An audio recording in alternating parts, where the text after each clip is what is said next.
Hello students, welcome back. आज हम discuss करने वाले हैं कि फॉर्मल ऑर्गेनाइजेशन क्या होती है। तो जल्दी से इसकी डेफिनेशन देखते हैं। It refers to a structured system within an organisation where roles, responsibilities, authority and relationship are clearly defined to achieve organisational goal. तो फॉर्मल ऑर्गेनाइजेशन क्या होता है बोल रहे हैं, ये एक स्ट्रक्चर्ड सिस्टम होता है। एक ऑर्गेनाइजेशन के अंदर एक ऐसा सिस्टम जहां पे सारे रोल्स, रिस्पॉन्सिबिलिटीज, अथॉरिटी और रिलेशनशिप को क्लियरली डिफाइन किया जाता है हर एक पर्सन को, ताकि हम अपने गोल को, अपने ऑर्गेनाइजेशनल गोल को अचीव कर सके। और जो आपका फॉर्मल ऑर्गेनाइजेशनल स्ट्रक्चर है, इसको कौन स्टैब्लिश करता है? इसे मैनेजमेंट के द्वारा स्टैब्लिश किया जाता है और ये फॉलो करता है एक well defined hierarchy and set of rules को।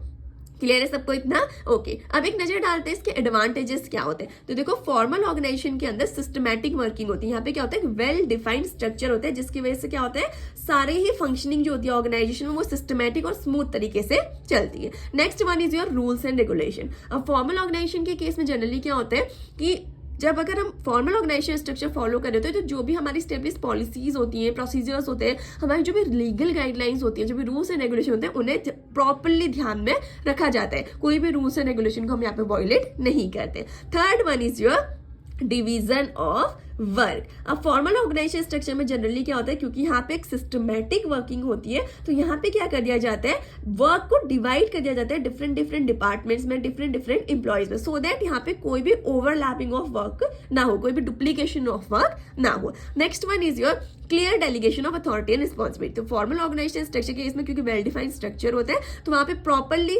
क्लियरली डेलीगेट की जाती है सारी अथॉरिटीज और सारी responsibilities. Last one is your creation of chain of command. तो आपका जो फॉर्मल ऑर्गेनाइजेशन स्ट्रक्चर है ना, वो क्लियरली डिफाइन करता है आपके सुपीरियर सबऑर्डिनेट रिलेशनशिप को। मतलब यहाँ पे प्रॉपर चेन ऑफ कमांड होती है, यहाँ पे प्रॉपर पता होता है कि किस पर्सन को किसे रिपोर्ट करना है, जिसे हम क्या बोलते हैं, who reports to whom. So these were the advantages of formal organisational structure.